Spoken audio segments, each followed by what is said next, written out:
सदस्य के रूप में मैं आपके दुख में शामिल हूं। चुनौती बड़ी है, लेकिन हमें मिलकर अपने संकल्प, अपने हौसले और तैयारी के साथ इसको पार करना है। साथियों,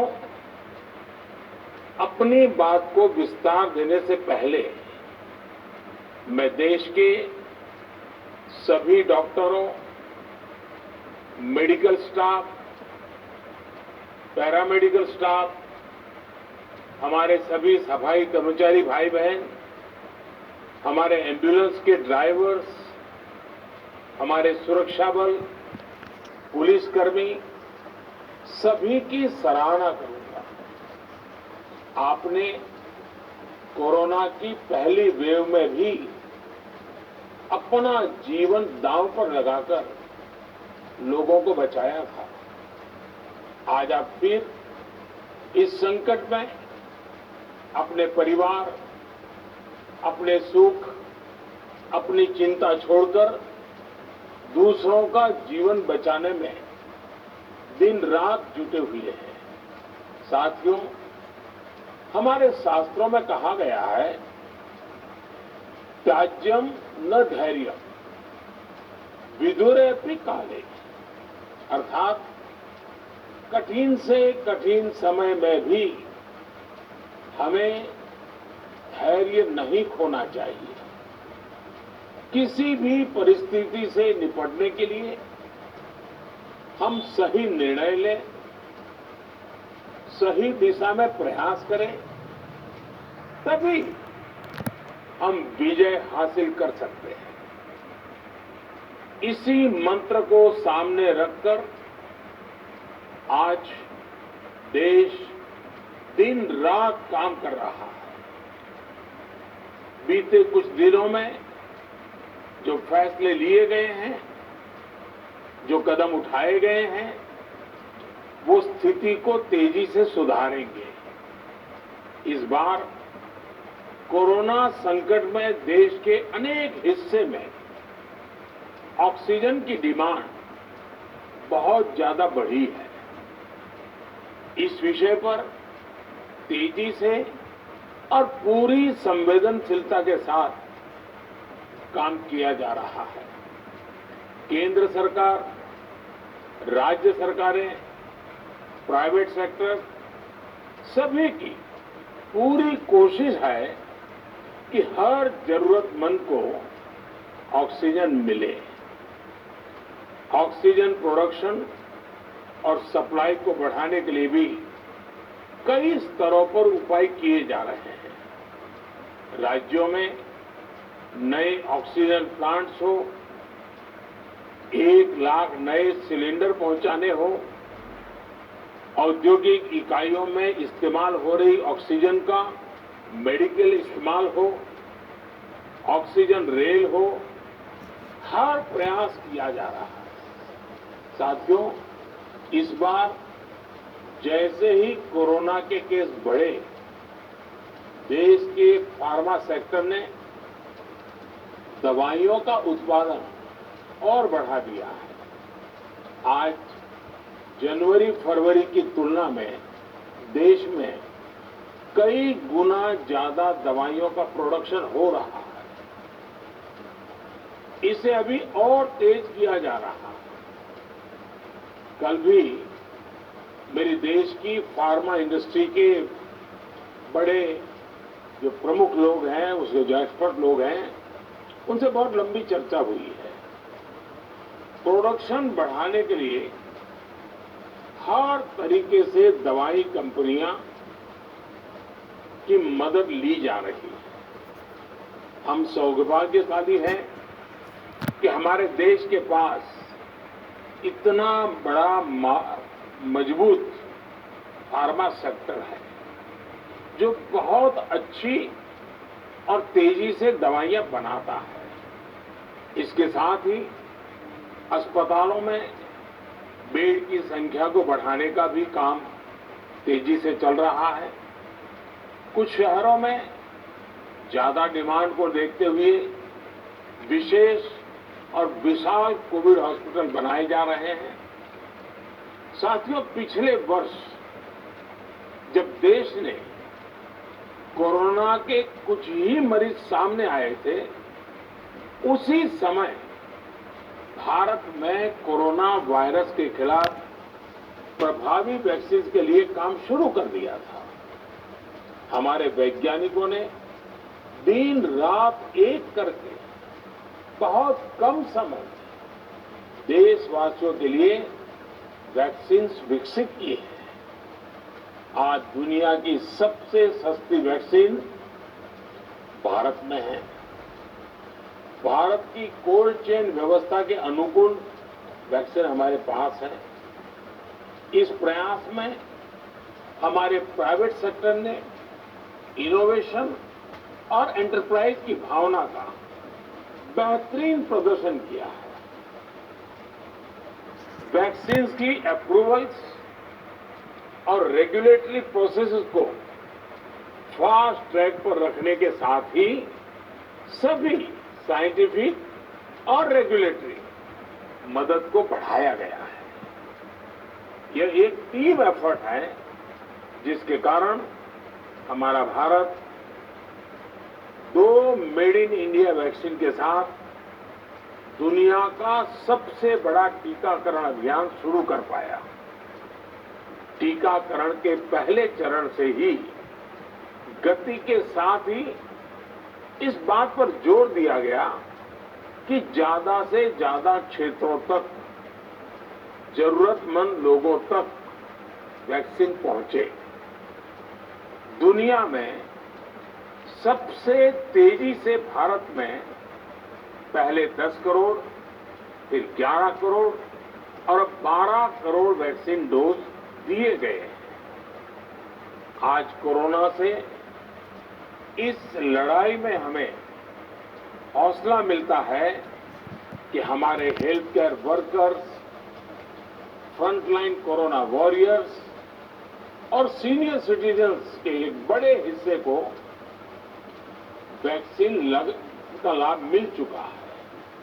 साथियों, कल ही वैक्सीन को लेकर हुए एक और अहम फैसला भी हमने किया है।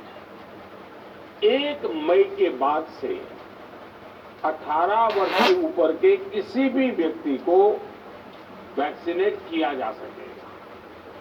अब भारत में जो वैक्सीन बनेगी, उसका आधा हिस्सा सीधे राज्यों और अस्पतालों को भी मिलेगा। इस बीच गरीबों, बुजुर्गों, निम्न मध्यम वर्ग के लोग 45 वर्ष की आयु के ऊपर के व्यक्तियों के लिए केंद्र सरकार का जो वैक्सीन कार्यक्रम चल रहा है, वो भी उतनी ही तेजी से जारी रहेगा। पहले की तरह ही सरकारी अस्पतालों में मुफ्त वैक्सीन मिलती रहेगी, जिसका फायदा, जैसा मैंने कहा, हमारे गरीब परिवार हो, हमारे मध्यम वर्ग, निम्न मध्यम वर्ग के परिवार हो, वो उनका लाभ उठा सकेंगे। साथियों, हम सभी का प्रयास जीवन बचाने के लिए है, और जीवन बचाने के लिए तो है ही। प्रयास से भी ये है कि आर्थिक गतिविधियां और आजीविका कम से कम प्रभावित हो। प्रयास का तरीका यही रखा जाए। वैक्सीनेशन को 18 वर्ष की आयु के ऊपर के लोगों के लिए ओपन करने से शहरों में जो हमारे वर्कफोर्स है, उसे तेजी से वैक्सीन उपलब्ध होगी। राज्यों और केंद्र सरकार के प्रयासों से श्रमिकों को भी तेजी से वैक्सीन मिलने लगेगी। मेरा राज्य प्रशासन से आग्रह है कि वो श्रमिकों का भरोसा जगाए रखें। उनसे आग्रह करें कि वो जहां है वहीं रहे। राज्यों द्वारा दिया गया ये भरोसा उनकी बहुत मदद करेगा कि वो जिस शहर में हैं वहीं पर अगले कुछ दिनों में वैक्सीन भी लगेगी और उनका काम भी बंद नहीं होगा। साथियों, पिछली बार जो परिस्थितियां थी वो अभी से काफी भिन्न थी। तब हमारे पास इस वैश्विक महामारी से लड़ने के लिए कोरोना स्पेसिफिक मेडिकल इंफ्रास्ट्रक्चर नहीं था। आप याद करिए देश की क्या स्थिति थी। कोरोना टेस्टिंग के लिए पर्याप्त लैब नहीं, पीपीई का कोई प्रोडक्शन नहीं, हमारे पास इस बीमारी के ट्रीटमेंट के लिए कोई खास जानकारी भी नहीं। लेकिन बहुत ही कम समय में हमने इन चीजों में सुधार किया। आज हमारे डॉक्टरों ने कोरोना के इलाज की बहुत ही अच्छी एक्सपर्टीज हासिल कर ली है। वो ज्यादा से ज्यादा जीवन बचा रहे हैं। आज हमारे पास बड़ी मात्रा में पीपीई किट्स हैं, लैब्स का बड़ा नेटवर्क है और हम लोग टेस्टिंग की सुविधा को निरंतर बढ़ा रहे हैं। साथियों, देश ने कोरोना के खिलाफ अब तक बहुत मजबूती से और बहुत धैर्य से लड़ाई लड़ी है। इसका श्रेय आप सभी को, सभी देशवासियों को ही जाता है। अनुशासन और धैर्य के साथ कोरोना से लड़ते हुए आप देश को यहां तक लाए हैं। मुझे विश्वास है जन भागीदारी की ताकत से हम कोरोना के इस तूफान को भी परास्त कर पाएंगे। आज हम अपने चारों ओर देख रहे हैं कि कैसे कई लोग, कई सामाजिक संस्थाएं जरूरतमंदों तक मदद पहुंचाने में दिन रात जुटे हैं। दवाई पहुंचाना हो, खाने या रहने की व्यवस्था करनी हो, लोग पूरे मनोयोग के साथ काम कर रहे हैं। मैं इन सभी के सेवा भाव को आदरपूर्वक नमन करता हूं और देशवासियों से अपील करता हूं कि अधिक से अधिक मात्रा में इस संकट की घड़ी में देशवासी आगे आए और जरूरतमंदों तक मदद पहुंचाएं। समाज के पुरुषार्थ और सेवा के संकल्प से ही हम ये लड़ाई जीत पाएंगे। मेरा युवा साथियों से अनुरोध है वो अपनी सोसाइटी में, मोहल्ले में, अपार्टमेंट्स में छोटी छोटी कमेटियां बनाकर कोविड अनुशासन पालन करवाने में मदद करें।